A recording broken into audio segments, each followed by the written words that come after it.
Assalamu алейкум, урматтуу мусулман бир тууганым. Аллах Таалага чексиз мактоолору болсун. Пайгамбарыбыз Мухаммад Мустафа саллаллаху алейхи ва салламга салам жана салаваттар болгон болсун. Урматтуу мусулман бир тууганым, Аллах Таала ыйык Кур'ан-ы Каримде ар бир жан өлүм даамын татуучу дейт. Ана ушул өлүм туурасында бир жигиттин окуясын айтып өтөлү. Бул окуяны ошол жигиттин өзүнөн угалы. Менин бир досум бар эле. Аты Айдар. 92-жылкы. Мага жана силерге окшогон эле адам. Бирок кыздар сулуу дешчү. Артынан чуркап жүрүшчү. Узун бойлуу, кара чачтуу. Ата-энесинин жалгыз баласы. Акча десе колунда, каалаганын кылат. Кааласа ичет, кааласа чегет, кааласа кыздар менен жүрөт. Тагыраак айтканда туура эмес жолдо жүргөн дос эле. Окуудан келе жатканда кээде көрүп калчумун, мас болуп жүргөнүн.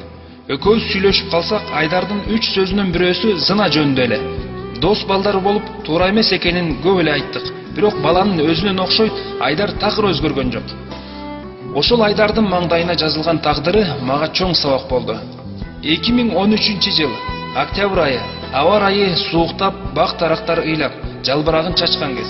Ал кезде мен динибиз исламды жаңыдан кармана баштаган учурум. Жума күнү эле намазга баратсам, жолдо Айдарды көрдүм, мас болуп жүргөнүн. Бирок өтө деле мас эмес. Көрмөксөнгө салып өтүп кетейин дегем, бирок өтүп кете алган жокмун. Менин досум го деп жанына келип саламдашып, акыбалын сурап, адаттагыдай динибиз исламга чакырган сөздөрдү айттым. Менин сөзүмдү аягына чейин угуп, анан бир аз ойлонуп мага мындай деди: "Досум, мен сени таарынткым келген жок. Мен сени сыйлайм, бирок мындайларга ишене бербейм. Сен мени түшүнбөйсүң, мен сени түшүнбөйм. Кечир" деп мени жаман көргөнсүп басып кете берди. Мындай мамилесине капа деле болгон жокмун. Бирок досум деп келсем, мени укпай койду деп бир аз жаман болдум. Бир күнү топ балдар болуп, шаарыбыздын центрине такси менен сапар алдык. Арабызда Айдар да бар. Айдар айткан сөздөрүмө таарынып калганбы, билбейм, бирок мени менен такыр сүйлөшкөн жок.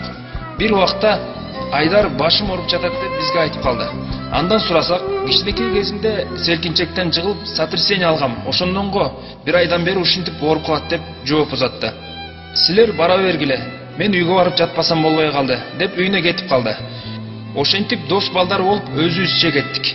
Кечирээк Айдарды сурап коелу деп чалсак, Айдар трубканы албай койду. Эртеси дагы чалдык, алган жок. 3-чү күнү телефон өчүп болуп калды. Ошентип күндөр өтө берди.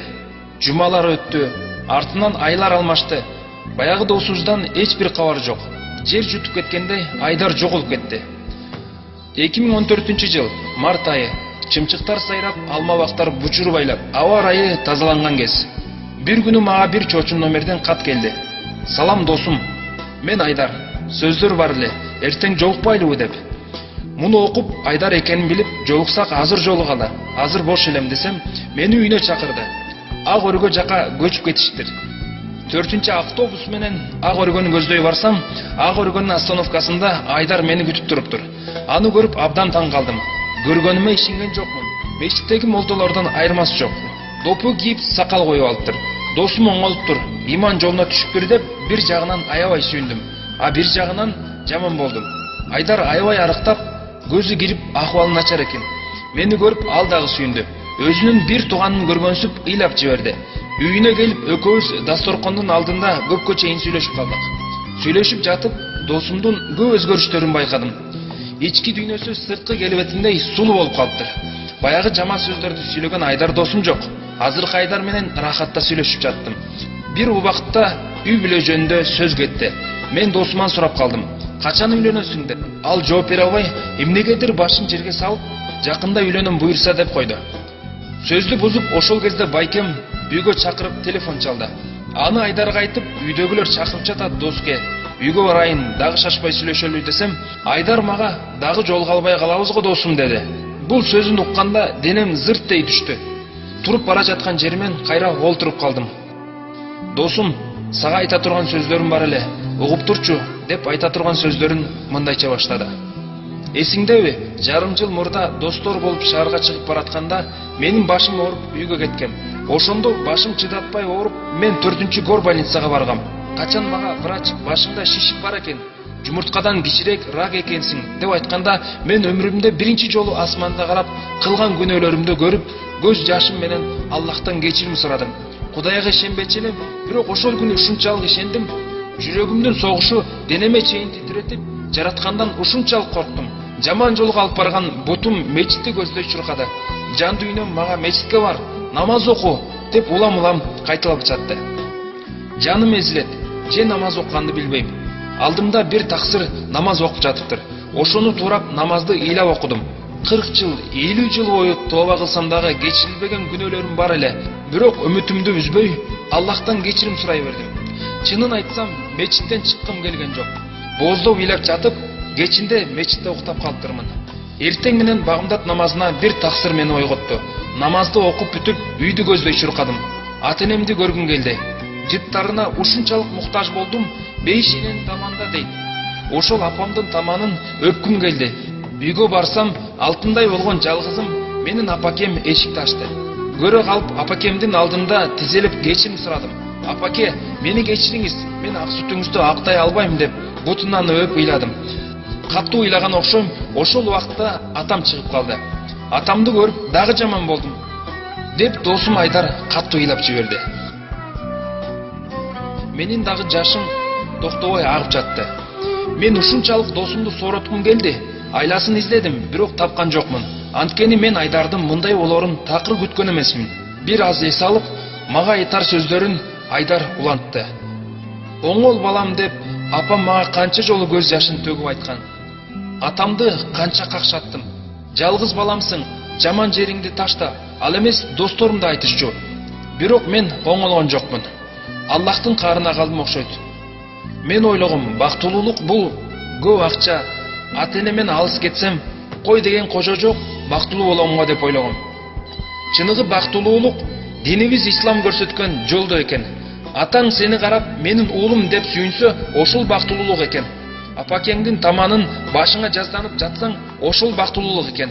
Жайнамаздын үстүнө башыңды ийсең, ошол бактылуулук экен. Бирок мен баарын кеч түшүндүм. Ушунчалык өкүнөм. Досум, ишенесиңби? Мага канча ай калса да, ошол айларымды жайнамаздын үстүндө өткөрүүнү чечтим. Эгерде бул жашоого кайра келсем, мен башкача жашамакмын.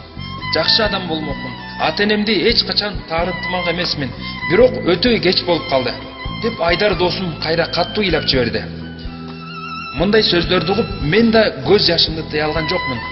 Эмне дээримди билбей, мен үйгө барайын, кечир мени деп сыртка чыгып кеткенге шашылдым. Кетип бара жатсам, көз жашын көлдөтүп, досум, врач айткан мага 1 жыл жашайсың деп. Андан бери 7 ай өттү.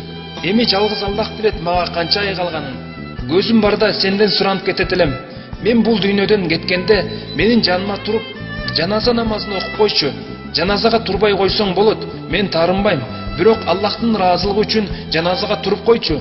Сенден башка намаз окуган досум жок деп кайра бооздоп ыйлап жиберди. Ооба досум, сөзсүз окуйм деп тилим такалып башка сөз айта албай кете бердим. Остановкага баратып, бутум тартпай кайра артка Айдар досума баргым келди. Жанына барып жок дегенде бир жакшы сөз айтып кубандыргым келди. Бирок эмне деп айтам? Досум, сен бейишке чыгасың деппи? Же жаназа намазыңды окуп коем деппи? Досумдун тагдыры мен үчүн өтө чоң сабак болду. Ошентип анан 2014 жылы 6 сентябрь күнү эртең менен мага бир досум кат жазды. Балдар болуп чогулуп Айдардын үйүнө баралы. Досубуз Айдар каза болуп калыптыр деди. Ошол күнү баарын таштап, досумдун аманатын аткарайын деп жаназа намазына бардым. Урматтуу мусулман бир тууганым, бул окуядан биз чоң сабак алышыбыз керек. Таң атып күн баткан сайын биз өлүмгө бир күн жакындайбыз. А биз болсо 1000 жыл жашачудай болуп өлүмдү эстебейбиз. Аллахтын ыраазылыгын издебейбиз. Ошондуктан урматтуу мусулман бир тууганым, ар бир күндүк жашообузду бейкапарчылык менен өткөрбөшүбүз керек. Адамдын сулуулугу көзгө жагат, жан дүйнөсү жүрөккө жагат дегендей, адамгерчиликтүү жана боорукер болуп Аллахка жаккан пенделерден болушубуз керек. Аллах Таала баарыбызга туура жолду насип кылган болсун. Ассаламу алейкум ва рахматуллахи ва баракатух.